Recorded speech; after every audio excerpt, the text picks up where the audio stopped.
বর্তমানে ত্রিপুরা সরকার রাজ্যের বিভিন্ন এলাকা মিলিয়ে প্রায় 170টির বেশি স্কুলকে বন্ধ করে সিদ্ধান্ত নিয়েছে বলে এই অভিযোগ তোলে কংগ্রেস সহ তাদের অন্যান্য শাখা সংগঠনগুলি। সেই সাথে তারা দাবি তোলেন অবিলম্বে রাজ্য সরকারকে স্কুল বন্ধ করার সিদ্ধান্ত থেকে সরে আসতে হবে। এই দাবিকে সামনে রেখে আগরতলায় বিক্ষোভ মিছিল এবং মুখ্যমন্ত্রী মানিক সাহার বাসভবন ঘেরাও কর্মসূচি পালন করে ত্রিপুরা প্রদেশ যুব কংগ্রেস।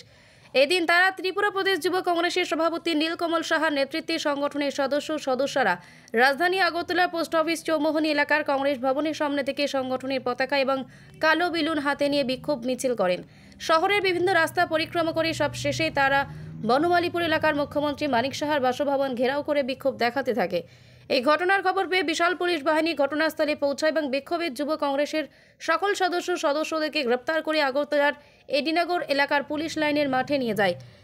এদিনের এই কর্মসূচি সম্পর্কে প্রদেশ যুব কংগ্রেস সভাপতি নীলকমল সাহা সংবাদ মাধ্যমকে অভিযোগ করে বলেন, রাজ্যের বর্তমান সরকার সাধারণ গরিব অংশের ছাত্রছাত্রীদের কথা চিন্তা না করে 170টির বেশি স্কুল বন্ধ করার সিদ্ধান্ত নিয়েছে। এর ফলে ছাত্রছাত্রীদের পড়াশোনা ক্ষতিগ্রস্ত হবে। রাজ্যের ছাত্রছাত্রীদের ভবিষ্যৎ নষ্ট করার উদ্দেশ্যেই পরিকল্পনা নেওয়া হয়েছে। অবিলম্বে সরকারকে এই সিদ্ধান্ত থেকে সরে আসতে হবে, না হলে তারা আগামী দিনে বৃহত্তর আন্দোলন করতে বাধ্য হবেন বলেও জানান। যদিও এ বিষয়ে মুখ্যমন্ত্রী মানিক সাহা নিজেই বলেছেন, ছাত্রছাত্রীদের সুবিধার কথা চিন্তা করে স্কুলগুলোকে একত্রীকরণ করা হচ্ছে। যে স্কুলে খুব কম সংখ্যক ছাত্রছাত্রী রয়েছে, এই স্কুলগুলোকে পার্শ্ববর্তী স্কুলের সঙ্গে সংযুক্তকরণ করা হচ্ছে। এর ফলে ছাত্রছাত্রীরা উপকৃত হবে বলে অভিমত ব্যক্ত করেন তিনি।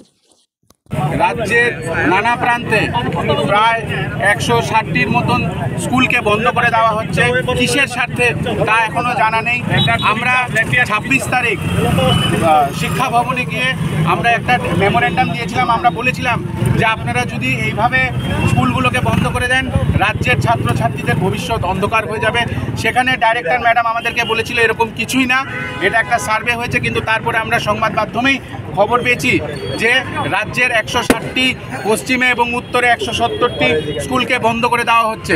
আমরা এনএসইউআই এবং যুব কংগ্রেসের তরফ থেকে তার তীব্র প্রতিবাদ করি এবং ধিক্কার জানাই এই রাক্ষস সরকারকে, যেই রাক্ষস সরকার ধীরে ধীরে রাজ্যের ছাত্রছাত্রীদেরকে গ্রাস করছে এবং তাদেরকে অন্ধকারের দিকে ঠেলে নিচ্ছে। এই প্রতিবাদ তাদের জন্য আজকে আমরা 10,000 15,000 ছেলেরা যারা স্কুল যেত এবং ওদের স্কুল বন্ধ করে ওদেরকে এখন অনেক দূরে যেতে হবে, সেই ছাত্রছাত্রীদের স্বার্থে লড়াই করছি এবং লড়াই যুব কংগ্রেস এবং এনএসইউআই জারি রাখবে।